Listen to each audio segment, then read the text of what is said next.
Muy buenos días para todos nuestros amigos que nos acompañan a través del estudio bíblico devocional. Su hermano Pastor Roberto Alfaro les saluda. La mejor y cordial bienvenida a este tiempo de la palabra. Amar la palabra, aprender la palabra y vivir la palabra. Saludo cordial a los hermanos que nos acompañan a través de radiogénesis.tv, a los hermanos que nos acompañan a través de Vivo para Cristo TV en Estocolmo, allí en Suecia. Para todos ustedes, muy buenas tardes, bienvenidos. Muy bien, pues interesantísima la tarea que venimos desarrollando a través de las tareas. Las respuestas que ustedes me envían extraordinarias. Veo su interés no solamente en contestar las tareas, sino además en el hecho de participar de ellas y por supuesto escudriñar la escritura. Porque esto es lo interesante, que usted pueda ir a su libro de consulta, a su diccionario bíblico, a la concordancia, al Strong, a las diferentes versiones bíblicas y usted complemente su estudio y complemente su estudio personal. Muy bien, tengo una solicitud de manera muy interesante desde Nicaragua. La hermana Griselda López me ha enviado una pregunta y por supuesto yo la quiero compartir con ustedes, además porque esa es nuestra tarea para el día de hoy. ¿Cuál es? Perdónenme. ¿Qué sucedió en la historia? Estamos viendo la historia de Moisés, estamos viendo la historia de Jetro, estamos viendo la historia de Séfora y hasta este punto el reencuentro de Moisés con su familia. Su familia aquí compuesta básicamente ¿por quién? Por su suegro, su esposa, sus dos hijos y por supuesto, Aarón, su hermano. ¿Qué pasó en la continuación de esta historia? ¿Qué pasó con Séfora? ¿Qué pasó con ella? ¿Qué relata la Biblia respecto a lo que sucedió con ella posterior a todo este proceso, al reencuentro ya nuevamente con su esposo? ¿Qué pasó con sus hijos, Gerson y Eliezer? ¿Qué pasó con esos dos jóvenes? ¿Dónde quedaron? ¿Qué labor cumplieron? ¿En qué textos bíblicos posteriormente aparecen? ¿Cuál fue entonces su actividad? Así que esa es la tarea. Muchísimas gracias a nuestra hermana desde Nicaragua que nos participó de esta inquietud. Me pareció muy interesante. Yo estuve, por supuesto, ya realizando mi tarea. Ahora quiero sus respuestas y luego tomaremos todos nuestros apuntes y compartiremos. Muy bien. Vámonos adentrando entonces a nuestro tema, cerrando el capítulo 18, fue nuestro tema en el día de ayer, recordemos, cómo Yitro, el sacerdote de Madián, vimos cómo Moisés le comentó lo que había sucedido. Primero lo saluda, le comenta la situación, comparte con él, le indica cómo Dios de manera sobrenatural ha ayudado en todo este proceso para sacar de la esclavitud al pueblo hebreo. Finalmente, en el verso 11, capítulo 18, vimos a un Yitro totalmente conmocionado, lleno del gozo, de la alegría, diciendo: reconozco que Yahweh es más grande que todo Dios que yo alguna vez haya adorado. Inmediatamente practicó o Yitro realizó el holocausto y sacrificios. Reunieron a los ancianos del pueblo de Israel, se reunieron junto con Aarón y Moisés y compartieron los alimentos en esta coinonía. Muy bien. Vimos cómo esta unidad es tan extraordinariamente importante, toda vez que ahora a través de Yitro se hace una tarea muy, pero muy, muy, muy importante. ¿Y cuál es el nombramiento de los jueces? Hablamos de los jueces como hombres capaces, hombres preparados, hombres con sabiduría, de rectitud, de integridad, de honestidad, veraces, no codiciosos, hombres que manejaran una identidad en el temor de Dios, en el temor reverente a Dios. Y algunos de esos requisitos, finalmente vemos como en el verso 24, oyó Moisés la voz de su suegro e hizo todo lo que le dijo, y escogió Moisés varones de virtud de entre todo Israel y los puso por jefes sobre el pueblo, sobre 1000, sobre 100, sobre 50 y sobre 10. Aquí entramos entonces a un punto culminante en el capítulo 19 y muy, pero muy, pero muy importante. En el mes tercero, ¿cuál es el mes tercero? El mes de Sivan, de la salida de los hijos de Israel de la tierra de Egipto, el mes tercero después de salir de Egipto. Llegaron al desierto de Sinaí. Acamparon. Observen qué importante. Habían salido de Refidín y llegaron al desierto de Sinaí. 6 días, dice este texto, 6 días trabajarás y harás toda la obra. Perdón, aquí me adelanté un momento en este texto. Voy en el capítulo 19 y vamos en el verso 2, desierto de Sinaí, y acamparon en el desierto, acampó allí Israel delante del monte Horeb. Quiero hacer una indicación muy importante con respecto al monte Horeb. Aquí en un estudio que estoy desarrollando, cuando se nos habla del monte de Sinaí o el monte Horeb, que es el mismo, este monte tiene una significación muy importante. ¿Cuál es? En el monte Sinaí es un lugar, o es el lugar desde donde Dios habla. Muy importante, dígalo conmigo, es el lugar desde donde Dios habla. No es el lugar de donde Dios hace milagros, porque realmente el pueblo lastimosamente nos han enseñado o nos han acostumbrado al Dios de los milagros, a adorar a los milagros, pero no al Dios que hace los milagros. Aquí lo importante en el monte Sinaí, repito, es importante tener presente que es el lugar de donde Dios habla, es el lugar de donde Dios dirige, es el lugar desde donde Dios envía la misión, la visión del pueblo de Israel.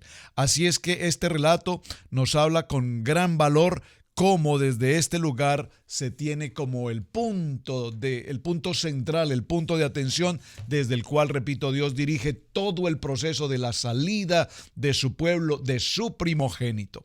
En el verso 3 dice la palabra: y subió Moisés a Dios, y Yahweh lo llamó desde el monte diciendo: así dirás a la casa de Jacob y anunciarás a los hijos de Israel. Vosotros, aquí cuando habla de casa de Jacob, recordemos, ya lo habíamos estudiado anteriormente, libro de Génesis capítulo 46, verso 27, nos habla puntualmente de la casa de Jacob. Y vemos cómo el Señor le dice: así les dirás, vosotros visteis lo que hice a los egipcios, y cómo os tomé sobre las alas de las águilas y os he traído a mí. Esta explicación o esta narrativa de ver cómo los he tomado y los he colocado sobre las alas de las águilas es una indicación muy interesante. ¿Por qué? Porque dentro de las aves, el águila, usted seguramente conoce esta historia tan interesante, las águilas colocan a sus polluelos sobre sus alas, y sobre sus alas ellas se elevan a una máxima altura, y desde esa máxima altura posteriormente las dejan caer con el propósito de recogerlas, por supuesto no que caigan al piso, pero sí que puedan aprender a volar. Pero lo que quiero mencionar y lo importante en este texto es que las águilas son las únicas aves que colocan a sus polluelos sobre sus águilas. Muchas de las demás aves, para transportar a sus polluelos de un lugar a otro, lo que hacen es que las toman con las garras. Miren qué interesante, porque aquí Dios nos dice en este texto: permítame recordarles cómo los tomé sobre alas de águilas y os he traído a mí. Muy importante. Esta expresión es muy interesante. Recordemos que en el libro de Isaías, vayamos un momento a ese texto maravilloso.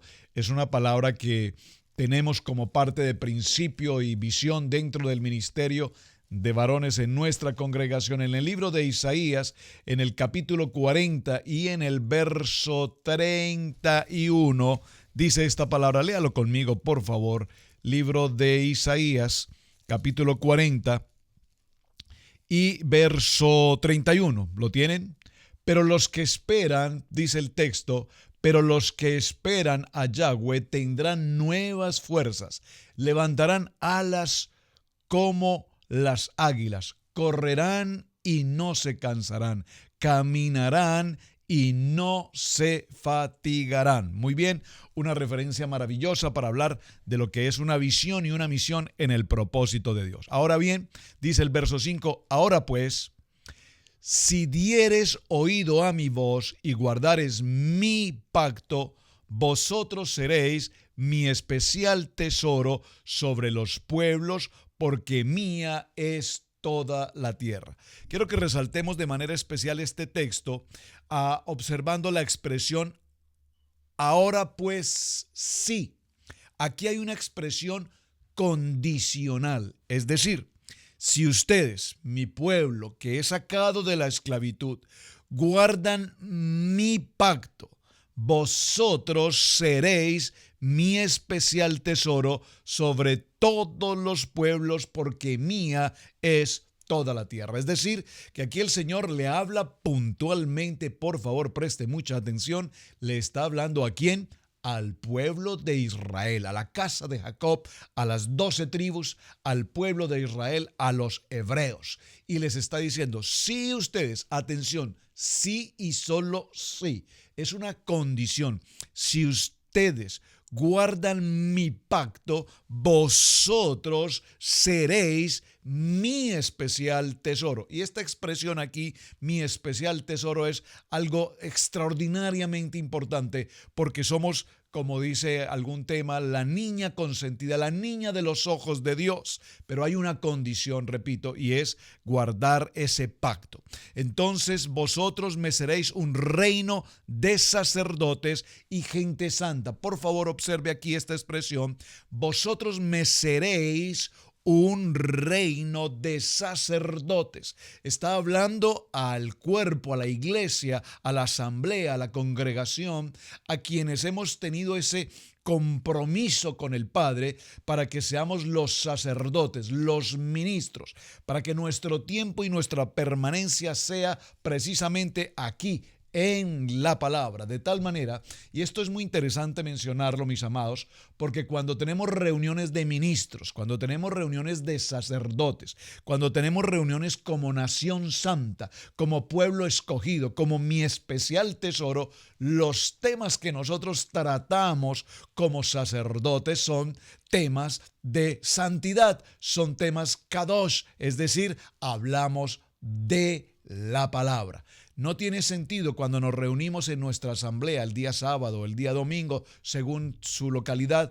Entonces, cuando nos reunimos como asamblea, como congregación, hablamos de tantas otras cosas tan distintas, tan sin importancia, cuando el Señor dice, vosotros sois mi especial tesoro, me seréis un pueblo de sacerdotes, de ministros, y por supuesto serán todos ustedes una nación santa. Estas son las palabras que dirás a los hijos de Israel. Dirás, entonces vino Moisés y llamó a los ancianos del pueblo y expuso en presencia de ellos todas las palabras que Yahweh había mandado. Y todo el pueblo respondió a una y dijeron, todo lo que Yahweh ha dicho, haremos. Y Moisés refirió a Yahweh las palabras del pueblo. Es decir, el pueblo recibe un mensaje a través de Moisés en el cual el Señor les dice, ustedes serán mi pueblo, mi tesoro. Pero para que sean ustedes mi pueblo y mi gran tesoro, necesito sí o sí que ustedes cumplan con mis ordenanzas, con mis estatutos y cumplan con mi pacto. A lo cual todos, observen que aquí dice, todo el pueblo se reunieron, entre ellos todos los ancianos, y dijeron a Moisés, estamos totalmente de acuerdo, así lo haremos. Posteriormente Moisés le expresa a Dios esta decisión, dígalo conmigo, una decisión. He aquí, yo vengo a ti en una nube, dice el Señor, espesa, para que el pueblo oiga mientras yo hablo contigo y también para que te crean para siempre. Observen que aquí hay algo muy importante. Es necesario, dice Dios, que ahora yo hable y vendré a ti en una densa nube y yo hablaré porque es necesario que todo el pueblo oiga que yo sí evidentemente estoy hablando contigo. Y Moisés refirió las palabras del pueblo a Yahweh y Jehová dijo a Moisés, ve al pueblo y santifícalos. Por favor, subrayen el verso 10 la expresión santifícalos hoy y mañana y laven sus vestidos. Esta expresión santifícalos es tan extraordinariamente importante porque cuando nosotros venimos a la vida de la palabra, el Señor nos llama a santificación y el Señor nos llama a renovación. Recuerden esa palabra preciosa del libro de Romanos en el capítulo 12, verso 2. Cambia tu manera de pensar, cambia tu manera de vivir. Ahora tenemos un pensamiento, una mente, que es la mente en nuestro Mesías, que es la mente, una mente limpia, una mente transparente, una mente kadosh, una mente con santidad. Santifícalos y estén preparados para el día tercero. Observen aquí la expresión día tercero que ya estudiamos y ustedes adelantaron la tarea. Vean lo importante de las tareas.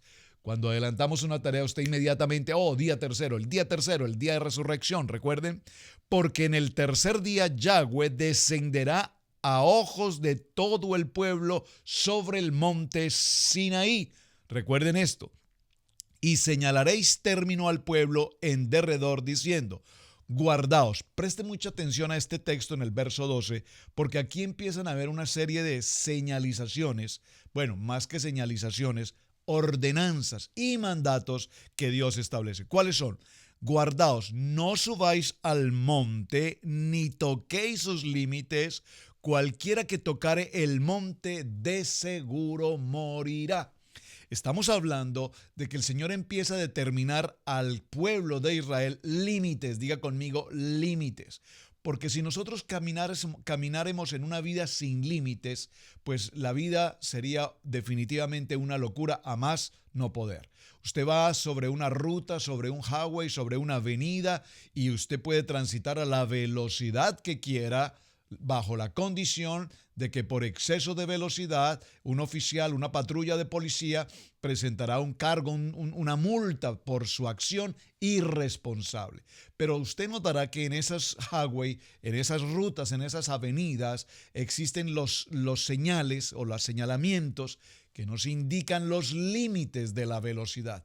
Incluso nos dice los límites mínimos y los límites máximos.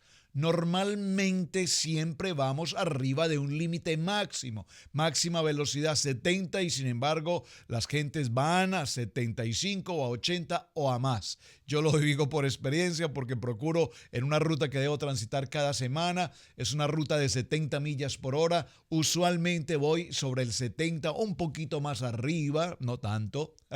Aquí tenemos la tendencia a decir 5 millas máximo por arriba del límite en 75 millas y aún mi esposa me dice, creo que vamos un poco rápido, ¿verdad? Por favor, baja la velocidad. Sin embargo, puedo notar cómo a mi alrededor, los automóviles que transitan a mi alrededor van por lo menos entre 80 o 90 de velocidad. No importa qué velocidad vayan ellos. El Señor lo que está haciendo con mi ejemplo aquí está empezando a colocar límites porque cuando desobedecemos estos límites, cuando desobedecemos estas líneas, cualquiera que tocare el monte de seguro morirá.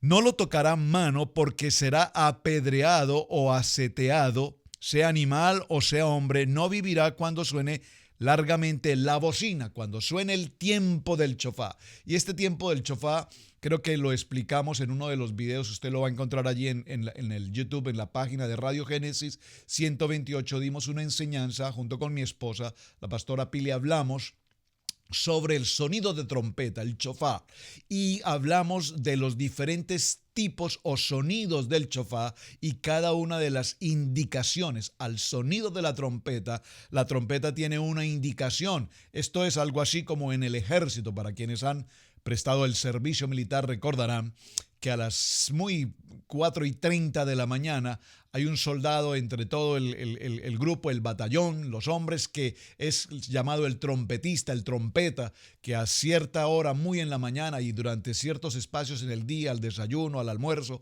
en fin, a todo momento con la trompeta, según el sonido de la trompeta, indicará si es para levantarse, si es para pasar a una formación, si es para pasar a los alimentos, si es para una reunión general, si es para ir a un puesto de combate, de emergencia, de guerra, etc.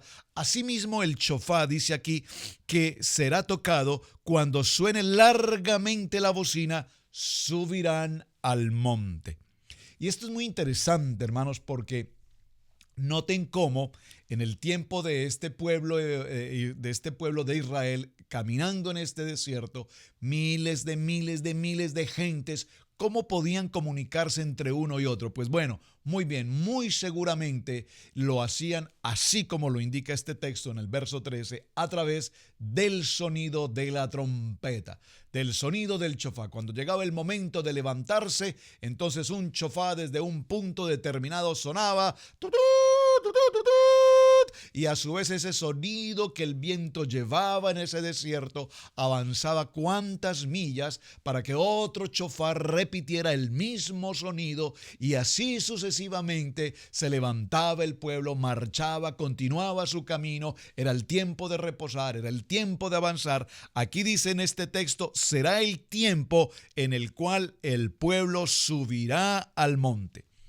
Y descendió Moisés del monte al pueblo y santificó al pueblo y lavaron sus vestidos. Muy importante. Y dijo al pueblo: estad preparados para el tercer día. Por favor, dígalo conmigo: estamos preparados para el tercer día. ¿Estás preparado para el tercer día? ¿Estás preparado para ese tiempo de Yobel, para ese tiempo de victoria, para ese tiempo en el que nuevamente el Mesías esté con nosotros? ¿Estás preparado para ese tiempo? Pues muy bien, ese tiempo, el tiempo del tercer día, el tiempo de Shavuot, el tiempo de Pentecostés, precisamente es el que vamos a celebrar, porque evidentemente en este tiempo de Pentecostés, en este tiempo de Shavuot, será el tiempo en el que nuevamente el Mesías estará con nosotros. Aconteció que al tercer día, cuando vino la mañana, vinieron truenos y relámpagos y espesa nube sobre el monte, y el sonido de la bocina fue muy fuerte. Truenos y relámpagos en el desierto seguramente podrían ocasionar cierto pánico, cierto temor ante esta dificultad en el desierto. Truenos y relámpagos en el desierto. Parece que va a llover, el cielo se está nublando, pero para Moisés y Aarón particularmente esto era algo muy común, porque ellos sabían que ante la presencia del Dios Todopoderoso, truenos, relámpagos, zarza ardiente y todo lo demás podría suceder. Y se estremeció todo el pueblo que estaba en el campamento. Y Moisés sacó del campamento al pueblo para recibir a Dios, y se detuvieron al pie del monte. Aquí la palabra temor que expresa en el punto 16, en este Pasuk 26 nos dice: y el campamento y todo el campamento, todo el pueblo se estremeció y sintieron temor. Aquí realmente la palabra temor debemos definirla como respeto, como honra, como reconocimiento a la supremacía del Dios Todopoderoso. Por supuesto, cuando nosotros hablamos del temor a Yahweh, evidentemente, así como representa temor en el sentido de respeto y de honra, también, por supuesto, temor tiene que ver con el sentido de que cuando incumplimos con los mandatos o las ordenanzas, pues por supuesto, así como yo te coloco frente a la vida o a la muerte, tú debes tomar una decisión, o vida o muerte. Así como yo coloco delante de ti estas bendiciones, dice el libro de Deuteronomio en el capítulo 28, todas estas bendiciones vendrán para ti. Tú eliges, o eliges las bendiciones si cumples, si obedeces mis ordenamientos, mis mandatos, estas bendiciones vendrán para ti. Si tú, libre albedrío, decides desconocerlas, rebasar los límites, salirte del lineamiento que estoy colocando, entonces dijo el texto anterior, morirás. Simplemente estas maldiciones te acarrearán también. Aquí entonces el temor significa, repito, que cuando también desobedecemos la palabra, sin lugar a dudas hay temor en el sentido de miedo, porque sabemos que hay una consecuencia respecto a esto. Todo el monte Sinaí humeaba porque Yahweh había descendido sobre él en fuego y humo, y el humo subía como el humo de un horno, y todo el monte se estremecía en gran manera. Aquí está hablándonos que el fuego, recuerden que lo vimos en los textos anteriores, ese fuego consumidor también, que representa, simbólicamente está hablando de la presencia de Dios. Recuerden que la zarza ardía, había un fuego, pero la zarza no se consumía.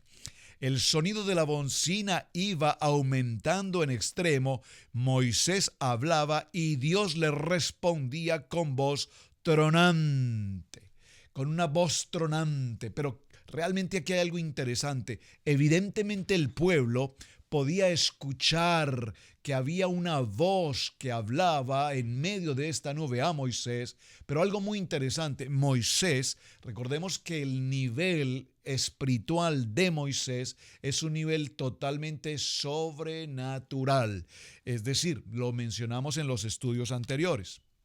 Vimos que la fe en el sentido humano, la fe en el sentido natural, la fe en el sentido griego, la fe en el sentido de la religión, la fe en el sentido del pensamiento humano, es una fe en la que todo puede ser posible o no. Pero no es la fe que Moisés nos muestra en estos textos. Vemos a un Moisés que tiene una fe emuná, que nos habla de una fe totalmente sobrenatural. Dígalo conmigo entonces, el nivel de Moisés era un nivel espiritual tan supremamente alto en el que él tenía una conexión permanente, directa con Dios. Y cuando vemos esta voz aquí, evidentemente Moisés podía, con un oído totalmente audible, entender y escuchar la voz de Dios, mientras que el pueblo solamente podía escuchar algún sonido y comprendía que Dios sí estaba hablando con Moisés, pero repito, más Moisés era quien lo podía, digamos, entender con claridad qué era lo que él hablaba. Y Dios le respondía con voz tronante. Y descendió Yahweh sobre el monte Sinaí, sobre la cumbre del monte, y llamó Yahweh a Moisés a la cumbre del monte, y Moisés subió.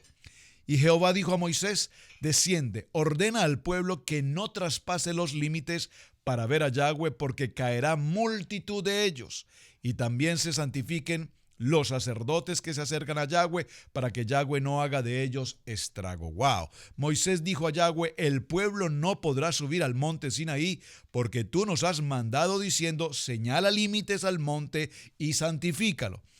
Y Yahweh dijo: ve, desciende, y subirás tú, Aarón contigo, más los sacerdotes, y el pueblo no traspase el límite para subir a Yahweh, no sea que haga estrago con ellos. Entonces Moisés descendió y se lo dijo al pueblo. Es decir, hasta aquí quiero dejar nuestro tema en este día, porque hasta aquí el Señor nos está diciendo: yo les entrego a ustedes todas las bendiciones. Los saqué de ese pueblo de esclavitud, como lo hacen las águilas con sus polluelos sobre las alas. Los he traído hasta este lugar. He provisto maná, he provisto las codornices, he provisto agua, he limpiado las aguas amargas, han sido aguas dulces. Los he librado de la batalla con Amalek en medio de esa circunstancia. Ustedes han murmurado, se han quejado, se han lamentado. Todo esto pasa. Ahora pues, yo me voy a presentar con los sacerdotes, con Moisés y los ancianos, pero ustedes no rebasen los límites, porque de lo contrario haré estragos. ¿Qué es lo que el Señor está pretendiendo hacer con este pueblo? El Señor pretende en este momento que su pueblo, su elegido, su primogénito, aprenda una sola palabra, que será la palabra que vamos a ver en el desarrollo de todo el texto bíblico, tanto en el Antiguo como en el Nuevo Pacto. ¿Cuál es? Dígalo conmigo: obediencia. Dios está probando a un pueblo en obediencia. Dígalo conmigo: obedecer. ¿Qué es lo que Dios nos pide que hagamos desde el principio de la creación hasta el punto de revelaciones? Obediencia. Obedecer, obedecer, obedecer. ¿Cuánto nos ha costado a la humanidad obedecer? Y lo vimos desde el principio en el huerto, cuando el Señor le dijo: de ese árbol no comeréis. Pueden disfrutar de todo cuanto hay.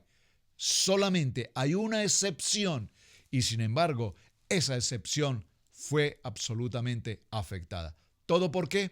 Porque fuimos seducidos, fuimos tentados ante una situación, y esa tentación la vamos a ver continuamente en la humanidad, porque nuestro adversario, el enemigo, está, dice la palabra, como un león rugiente, mirando a quién devorar.